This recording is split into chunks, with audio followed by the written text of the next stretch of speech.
All right, so now that we know how to make the dots, we have to kind of make a plan in our head.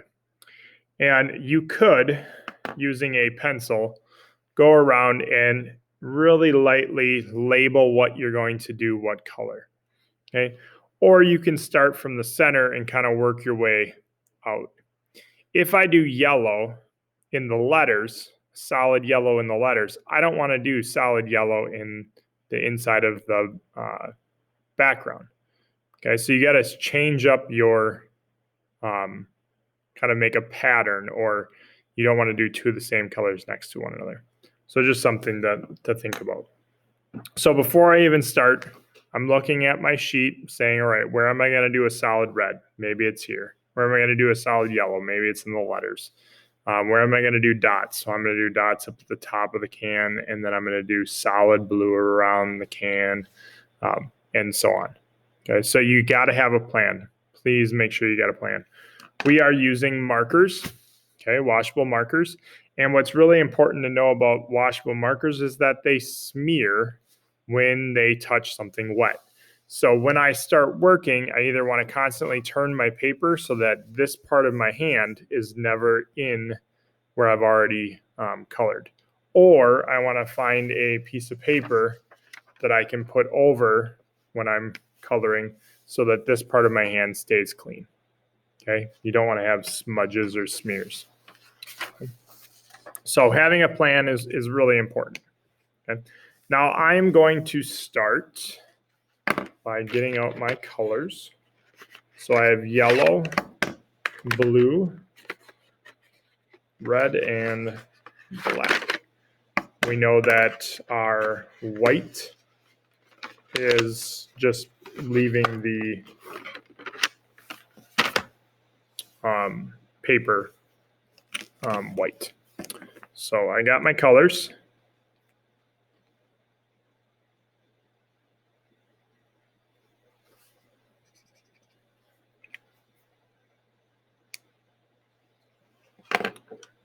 I'm going to start with yellow, and I am going to color in the letters.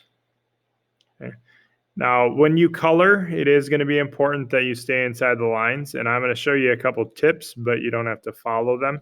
When I color, I either outline the whole shape and then color it in, or I do lines and color the whole thing in just by using straight lines, either going horizontal or vertical.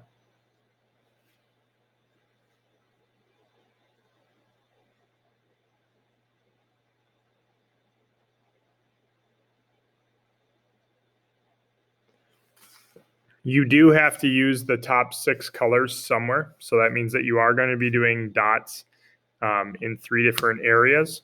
So try to kind of have a plan of how you want to do that. For mine, I'm going to do, and it's a lot easier when you have a solid space that you can go across and do dots. So because if I did dots in this section for this small background, I would have to cut around all these letters. It would be a lot easier if I did like this cloud here. Okay. So having that plan is more important than you think. So I'm going to do small dots inside of the top of the can here. And I'm going to zoom in because I want you to see kind of how I start. I don't like to start off on one side. Right? I like to start kind of in the middle and choose my direction. So for me, I'm going to start with, this is a small section, so it's going to have small dots. Okay, so I did that first row, and now I have to do a row, but I am putting it inside the 2 dots next to it. Okay, so I'm starting here, going up a little bit, but my dots should always be in between the 2 dots on the left or the right side of it.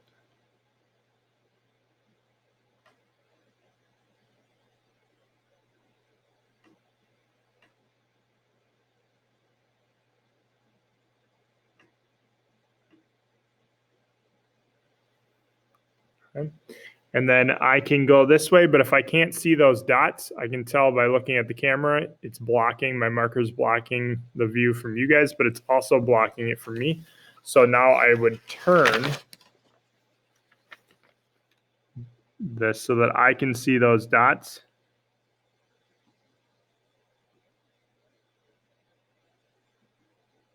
And you'll notice I'm not using a ruler.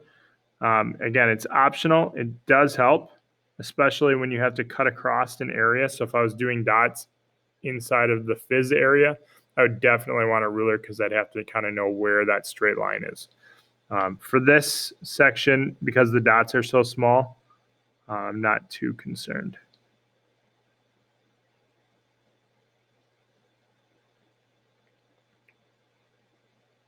So again, the rule is you got to stay in between. So it might just look like I'm putting dots down, but it's more complicated than that.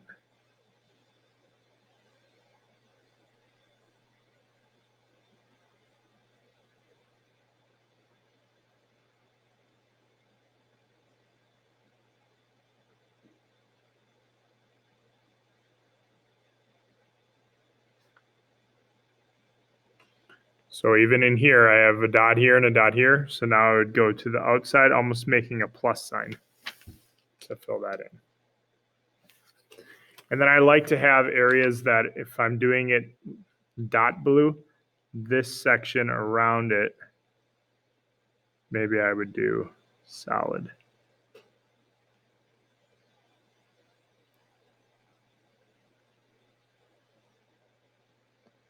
And that's going to show off that different section and separate these two areas.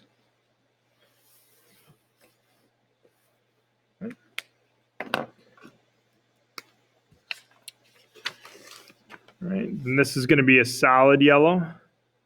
Again, when I have a larger section, remember yellow is the lightest color, so if it touches the blue, it's going to turn green. And then after I outline, I'm going to just keep with that same straight line technique. Check for white spots, and now I have that section done.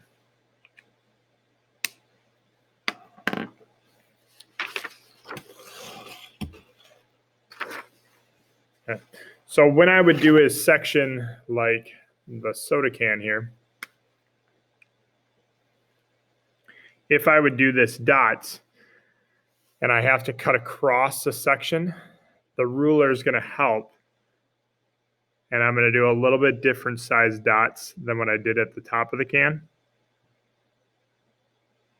So this is where the ruler becomes handy.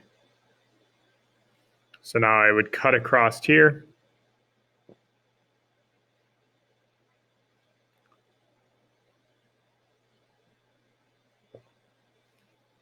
And then I move it over.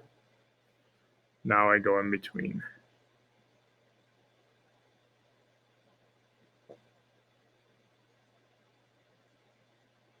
And sometimes when you get to the edge of a section, you might have to put a little half circle, like right there. Kind of makes it look like it goes behind.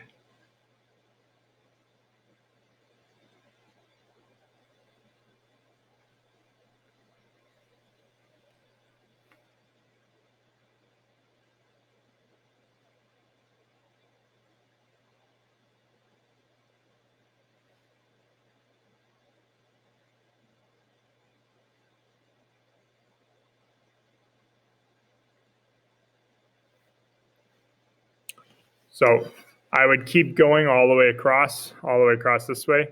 And then if I would have blue dots, because these blue dots touch these two sections, I wouldn't want to do blue dots. Could I do them solid blue? I could do probably this one solid blue, but because this is solid blue, I wouldn't want to do this background section right here solid blue. So again, having that plan, making sure that you're not using the same colors next to one another is important. Okay, so I'm going to keep working on this. And so when you're done watching this video, make sure you check out the picture below. That'll be the finished product. Okay. All right. Good luck. Try to use all 8 colors from this sheet.